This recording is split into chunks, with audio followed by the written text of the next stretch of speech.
Bem-vindos! Hoje nós iremos retomar as nossas aulas. Hoje será sobre o Antigo Regime e veremos como o Antigo Regime foi caracterizado. O século XVII foi caracterizado pelo apogeu do Antigo Regime na Europa, começando pela Guerra dos 30 Anos, de 1618 a 1648, causado pelos conflitos entre a Contra-Reforma Católica face à Reforma Protestante. Mas afinal, como podemos caracterizar o Antigo Regime? Politicamente, esta foi caracterizado pela vigência do absolutismo régio, ou seja, para o rei competia o poder judicial, o poder legislativo e o poder executivo. Existem, porém, algumas exceções pela Europa, como por exemplo o parlamentarismo vigorante na Inglaterra, assim como as repúblicas e principados oligárquicos pelo norte da Itália. E ainda temos o exemplo dos Países Baixos, que tornaram-se independentes face aos espanhóis e acabaram-se por instituir repúblicas burguesas, marítimas e comerciais. Para justificar este poder absolutista dos monarcas, foi usada a teoria em que os governadores seriam representantes de Deus na Terra.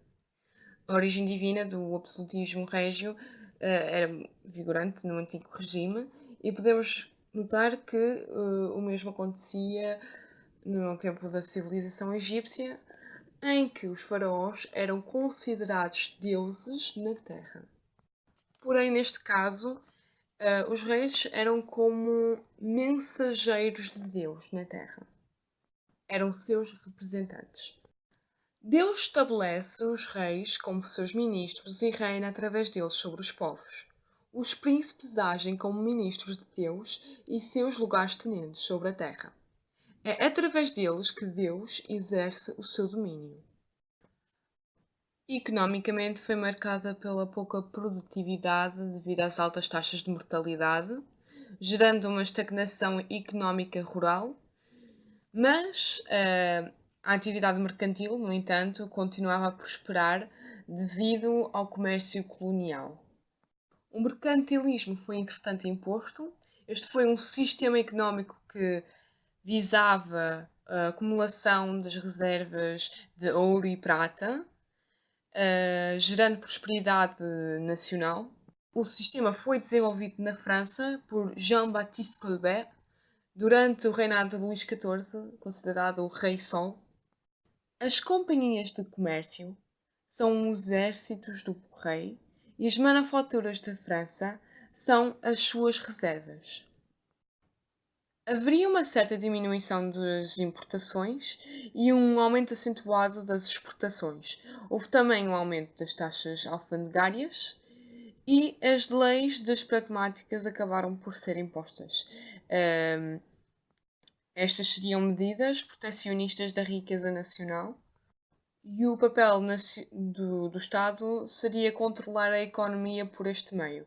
Já outros dois objetivos deste mesmo sistema era enriquecer o Estado e, por si mesmo, enriquecer também o poder real.